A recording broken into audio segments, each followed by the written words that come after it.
दूरदर्शन केंद्र जयपुर की ओर से आप सभी दर्शकों को नववर्ष की हार्दिक शुभकामनाएं। नई उम्मीद, नई उमंग, नए अरमान पैदा कर, जमाना जान दे तुझ पर, तू ऐसी शान पैदा कर।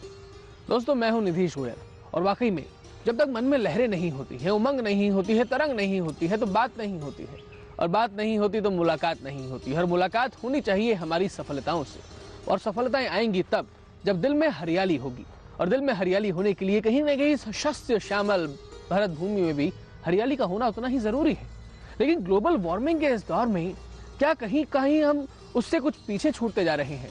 लेकिन फिर भी कुछ लोग हैं ऐसे जो दिल में उस उमंग को जिंदा रखे हुए हैं, और उनकी उमंगों से हम भी आज दो चार होने वाले हैं। हमारे साथ में है श्री विष्णु लांबा जी, जिन्होंने अपने पूरा जीवन समर्पित किया पर्यावरण के लिए।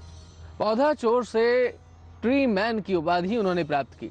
आज पर्यावरण मित्र के तौर पर रोज सुबह एक पौधा लगाते हैं, उसकी देखभाल का बंदोबस्त करते हैं, और हम सभी को ये सीख देते हैं कि ये पौधे जब बड़े होकर के पेड़ बनते हैं और हमें ऑक्सीजन दिया करते हैं, तो वो ऑक्सीजन सिर्फ हम लोगों के लिए ही नहीं, इस पूरी दुनिया के लिए कितनी जरूरी है। चलिए आज चलते हैं और बात करते हैं हमारे पर्यावरण मित्र श्री विष्णु लांबा जी से। विष्णु लांबा जी, आपका हमारे इस कार्यक्रम में बहुत बहुत स्वागत। जी शुक्रिया। विष्णु जी, हर चीज की एक शुरुआत होती है, आगाज होती है। आपने भी आगाज किया होगा, लेकिन उससे पहले मैं अपने दर्शकों को बता दूं कि ये विष्णु लांबा हमारे साथ खड़े हैं। प्रचलित है इस नाम से, लेकिन असलियत में इनका नाम विष्णु प्रसाद शर्मा है। लांबा जी, ये जो आपके गांव का नाम है लांबा, अगर मैं सही हूँ मैं? जी। तो उस गांव से आपने शुरुआत की होगी, एक आगाज किया होगा कि मैं ये करना चाहता हूँ, पर्यावरण मित्र बनना चाहता हूँ। कि ये सब चीजें शुरू से ही आपको पता थी या धीरे धीरे चीजें आगे बढ़ती गई? आइए। सबसे पहले तो अंग्रेजी नववर्ष की दूरदर्शन और दूरदर्शन के सभी पाठकों को मेरी शुभकामनाएं। जब बचपन जिस दौर में गुजरता है, जिन संस्कारों में जिस प्रकार की पृष्ठभूमि वहाँ की रहती है, उस चीज़ का व्यक्ति के जीवन पर बहुत प्रभाव पड़ता है। जी। मेरे परिवार के संस्कार ऐसे रहे कि वो आध्यात्म, प्रकृति और संस्कृति के बहुत करीब रहे। तो मैं आपको घटना बताना चाहूँगा बचपन की। मेरी माताजी एक गांव में हैंडपंप हुआ करता था चौराहे पर। जी। तो माताजी सर पे मटका लेकर के पानी लेने जा रही थी। अच्छा। तो मैं तो छोटा ही था उस समय, बहुत ज़्यादा कम उम्र थी उस समय। जब माँ के साथ मैं भी गया, तो वहाँ पर जब हैंडपंप पे वो पानी भरने के लिए अन्य महिलाएं भर रही थी, अपनी कतार में खड़ी थी, तो वहाँ रेवड़ी रखी होती है जिसमें गोबर वगैरह गायों का, जानवरों का डाला जाता है। ठीक है। उसमें एक आम की गुठली और उसमें से कौपल निकलता हुआ पौधा उगता हुआ नजर आया। सुंदर। बहुत प्यारा, इतना प्यारा, ऐसा लगा कि इससे कोई रिश्ता है पुराना, कोई पिछले जन्म का कुछ ताल्लुकात रहे हैं। ठीक बात है। उसके बाद में मैंने उसकी तरफ बहुत प्यार से देख रहा था, तो माँ बच्चे की भावनाएं समझ जाती है। तो माँ ने कहा कि तुझे चाहिए? मैंने कहा हाँ। तो माँ ने मटका रखा अपना, वो लेके अपने उसमें रखी और ला करके हम दोनों माँ बेटों ने पहला पौधा वो घर पे लगाया। ये आपके जीवन का पहला पौधा है? पहला पौधा और पर्यावरण का संस्कार जो दिया वो माँ ने दिया। बहुत सुंदर, बहुत सुंदर। तो ये जो आपकी घर से एक तरीके से शुरुआत हुई, अपने काम से शुरुआत हुई, ये शुरुआत किस तरीके से आगे बढ़ रही है? क्या जीवन में इस तरह की घटनाएं होती गई? और आप, ये उम्र क्या रही होगी वैसे उस वक्त आपकी? उम्र तो मुझे ये ध्यान है इतना तो कि मेरे तन पर कपड़े नहीं थे, तो आप अंदाजा लगा सकते हैं कि कम उम्र क्या रही होगी। लेकिन वो जो मैंने कहा ना, बचपन में जो संस्कार, उस उम्र में बच्चा भी एक पौधा होता है। उस पौधे को, मैं इस पौधे को जैसा चाहूँ वैसा बना सकता हूँ, जिस शो में ढालना चाहूँ उसको मैं ढाल सकता हूँ उस तरीके से। किसी टहनी को मोड़ दूंगा, वो आगे तक मुड़ी रहेगी। आपका साथ आपके परिवार ने दिया उस वक्त जब आप ये सब चीजें? उस समय परिवार ने साथ बस इसलिए दिया कि रोएगा नहीं, है चोरी नहीं करेगा, पौधे चुराने लग गए थे, बच्चा समझ के। बाकी उनको इतना नहीं था कि ये इस तरीके से काम करने लग जाएगा, या मुझे भी नहीं पता था। मैं तो आज भी पेड़ सिर्फ इसलिए लगाता हूँ, मेरा शौक है, मुझे नहीं दिया जाता, आनंद आता है बस।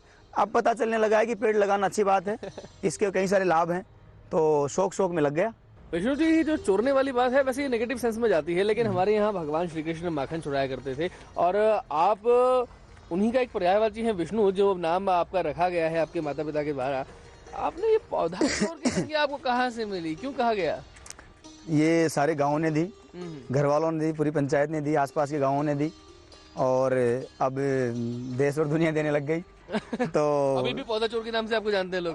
कई बार मंचों पर नहीं, गाँव में तो सुनता ही हूँ, लेकिन मंचों पर कई बार लोग अब सम्मान से बोलते हैं उस शब्द को। हाँ, जैसे भगवान कृष्ण को लोगों ने माखन चोर कहा, हालांकि वो तो सब कुछ थे। ठीक है। तो जब वो पहला पेड़ माँ के साथ लगाया तो उसके बाद में उसको तो लगाने के बाद ऐसा गांव में सुनने को मिला कि आज फलान जी ने इतने पेड़ लगाए हैं, वो इस वैरायटी के पौधे लाए हैं, ये आज आम्रपाली आम लाए हैं, कलमी आम लाए हैं, बिजोरा नींबू लाए हैं जी। तो मेरे लिए नए शब्द थे ना कि ऐसे ही पेड़ होते हैं क्या। नींबू तो सुना लेकिन ये बिजोरा नींबू नहीं सुना, कागजी नींबू नहीं सुना। जी। तो उसके यहाँ जाते और चुपचाप पौधे चुरा लाते। तो शौक बढ़ता गया। माँ पीटती रही, कुछ दिनों बर्दाश्त किया, फिर जब हदें ज़्यादा गुजर गई, कोई पेड़ लगाता और उसके पौधे में चुरा लाता, फिर वो शिकायतें करता कि तांगो मतलब आपका बच्चा ये ऐसे काम पौधे चुरा लाया। हाँ, थोड़ा सा तो गांव में हर आदमी कहीं भी जाके खड़ा होता तो पौधा चोरा गयो, इसके सामने बात मत करो कि पेड़ कहाँ लगाने हैं, इसको पता चल जाएगा तो पेड़ बचेंगे नहीं। तो फिर वो लोगों ने तय किया कि भाई इसको 2 पौधे 10 पौधे लाओ, तो 2 पौधे दे दो, बच्चे को थोड़ा सा एक आराम दे दो कि उसको दिक्कत नहीं है। वो कुछ भी आप शब्द उसको ले सकते हैं। विष्णु जी, इससे थोड़ा सा और आगे बढ़ते हैं। ये तो गांव की बात हुई, गांव से आपकी शुरुआत हुई, आप आगे बढ़े जी। क्या देखते हैं आज की आवश्यकता क्या है ग्लोबल वार्मिंग के इस दौर में जो आप काम कर रहे हैं, उसको युवाओं से क्या हम लोग जुड़ पाए हैं, या आप अकेले ही चलते जा रहे हैं? काफिला बना या नहीं बना? आइए।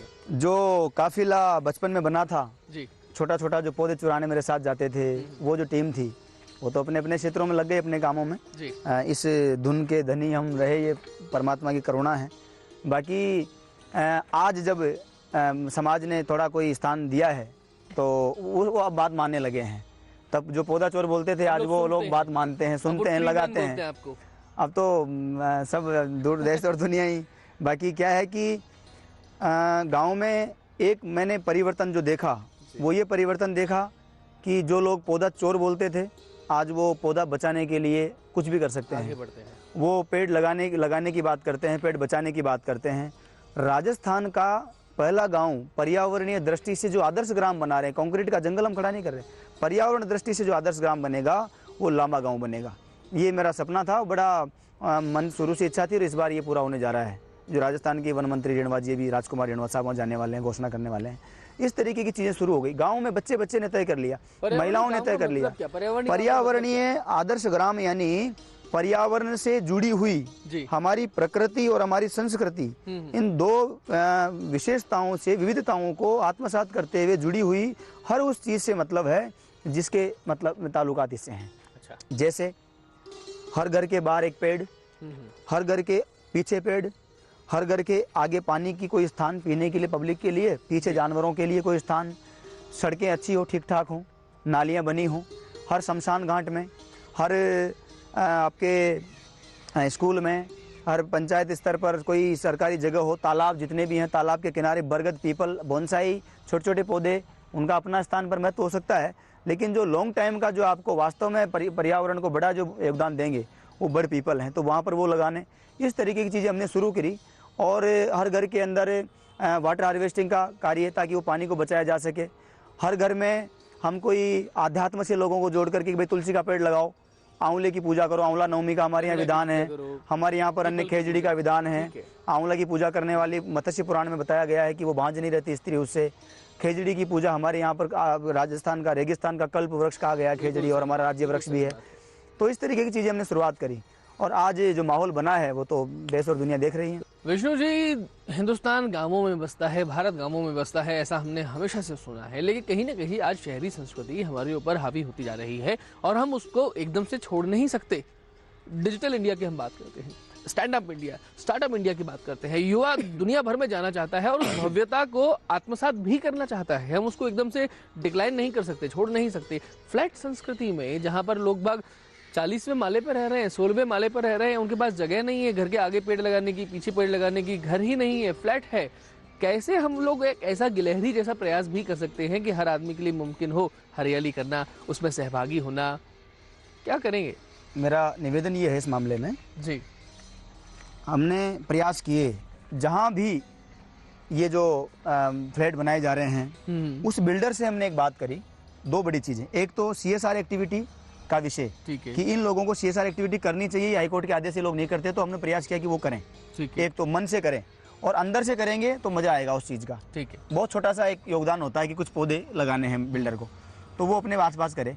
जिन लोगों ने फ्लैट लिए हैं वो लोग अपने फ्लैट में बोनसाई प्रजाति के और इस प्रकार की कई सारी प्रजातियों के पौधे हैं, कई सारी ऐसी बेल टाइप के पौधे हैं, जी। उनको वहाँ लगा सकता है, जिनको आयुर्वेद की मेडिसिन प्लांट के रूप में भी वो काम में ले सकता है, और है ना, औषधीय पौधों को लगा सकता है।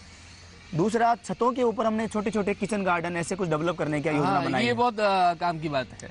उसमें आपको कुछ नहीं करना है, वो छोटे छोटे एक ऐसे ग्रुप हमने बनाए हैं छोटे छोटे कि ये फूलों का, ये सब्जियों का, ये फलों का। शहर में, जयपुर शहर में ऐसे कई सारे स्थान हमने तैयार किए हैं जहाँ पर आपको सब्जियाँ देखी जा सकती है, फल आ रहे हैं। ऐसे किचन गार्डन भी वहाँ पर तैयार हो सकते हैं। जब आप किचन गार्डन की बात करते हैं विष्णु जी, कहीं ना कहीं महिलाएं वहाँ पर आती हैं, क्योंकि किचन से उनका सीधा सीधा वास्ता है। हम थोड़ा सा युवाओं की बात भी करना चाहेंगे, क्योंकि एक युवा है जो देश का कर्णधार है, भारत का भविष्य है। उस युवा से हम लोग कैसे जुड़ पा रहे हैं? क्या वो युवा भी इन सब मुहिम के लिए लगातार आगे आ रहा है? साथ में आपको आगे आता हुआ दिखता है? मुझे बिल्कुल आगे आता हुआ दिखता है कि राजस्थान की वो माटी है, राजस्थान के खेजड़ली गांव में जो अमृता देवी बिश्नोई और उनके साथ जो 363 लोग शहीद हुए जी। उस शहादत ने तो पूरी दुनिया को हिला दिया, पूरी दुनिया को आज भी मार्गदर्शन देती है, वो हमारी प्रेरणा स्रोत हैं। तो ऐसी प्रेरणाएं राजस्थान की माटी में होती रही हैं निश्चित रूप से। और वर्तमान में जो शिक्षा पद्धति है, उस शिक्षा पद्धति में एक तो पर्यावरण, प्रकृति और संस्कृति को के करीब लाने की योजना में थोड़ा सरकार को आवश्यकता है कि उस चीज़ को जोड़ा जाए। दूसरी चीज़, कुछ चीज़ें केवल औपचारिकता के नाम पर ना करके, जैसे पर्यावरण दिवसों पर संकल्प ले लिए कि पेड़ लगाएंगे या उस पे ये करेंगे, तो वो संकल्प तो मैं बचपन से सुनता आ रहा हूँ। Resolutions होते जब हैं, धरती पर 1-9% रह गया तो फिर ये बढ़ेगा कब? मेरी 27 साल की उम्र हो गई, कब बढ़ेगा ये? एक इसलिए तब बढ़ेगा जब युवा वर्ग आगे आएगा, तो युवाओं से ज़्यादा अपेक्षाएं हैं, युवा से उम्मीदें ज़्यादा है, युवा ऊर्जावान है, ऊर्जा ज़्यादा काम कर सकता है। बाकी सभी की जिम्मेदारी है। मेरा निवेदन है, और विशेष रूप से आपके दूरदर्शन के माध्यम से, हर व्यक्ति अपने जीवन में अगर 5 पेड़ लगाता है जी, हर व्यक्ति अगर अपने जीवन में 5 पेड़ लगाता है, अपने फर्नीचर के लिए, ईंधन के लिए और मौत पर जलने के लिए, 2 पौधे परोपकार के लिए, 5 पौधे जो व्यक्ति लगाता है, वो उसके बाद फिर मैं आपको दावे के साथ कह सकता हूँ, देश नहीं बल्कि दुनिया का हर इंसान जिस दिन 5 पेड़ लगा लेगा, उस दिन वन विभाग नाम की चीज खत्म हो जाएगी सरकारी सिस्टम से। बहुत ही सुंदर जरूरत बात नहीं कही, रहेगी। बिल्कुल बहुत सुंदर बात आदमी कही अपनी रामा जी जिम्मेदारियां आपने। पूरी नहीं कर रहा है, प्रकृति बचनी चाहिए, मैं भाषण दे रहा हूँ और मैंने पेड़ कभी लगाया ही नहीं। मैं डिस्पोजल का यूज कर रहा हूँ, मैं मिट्टी का सकोरा क्यों नहीं यूज कर सकता? मैंने अभी वो शादी का जो विषय था छोटे भाई वाली का, जी। तो हमने कैसे, छोटी सी चीज थी, हमने क्या किया, छोटी छोटी चीजें साइड में कर दी, इको फ्रेंडली मैरिज हो गई। प्रयास करने पड़ेंगे ना। आपके दादाजी की पुण्यतिथि है, उनकी स्मृति है, किसी और की है, किसी महापुरुष का आप जन्मदिन मना रहे हैं, केक काट रहे हैं, ये कर रहे हैं, सामान ला रहे हैं बच्चे, तो माँ बाप संस्कार दे बच्चों को, जैसे मेरी माँ ने मुझे दिया है। वो एक आम की गुठली पर जो कोपल होगी जिसने आपको संस्कार दिया। वाकई में बहुत अच्छी बात आपने कही है कि एक आदमी अपनी जिंदगी में 5 पेड़ लगाए, 5 उंगलियों से एक मुट्ठी बन जाती है। जल पृथ्वी उस तरीके से अगर आदमी लगाता है, जल पृथ्वी अग्नि वायु आकाश, एक पंच तत्व को निर्माण करके एक व्यक्ति का शरीर बन जाता है। वो शरीर में आत्मा है, और वो आत्मा, जब तक उस आत्मा की इच्छा नहीं होती है इस धरती को पल्लवित करने की, तब तक धरती से हम खुद पल्लवित कैसे होंगे? ये बातें आपने बहुत अच्छी कही है। हम आगे और भी कुछ बातें करने वाले हैं आपसे विष्णु जी। रामा जी, आदमी खुद कुछ काम हाथ में लेता है, खुद काम करने लगता है, तो सारे काम संभव हो जाते हैं। कैसे करते हैं आप इन पेड़ों की सार संभाल? रोज पेड़ लगाते हैं आप?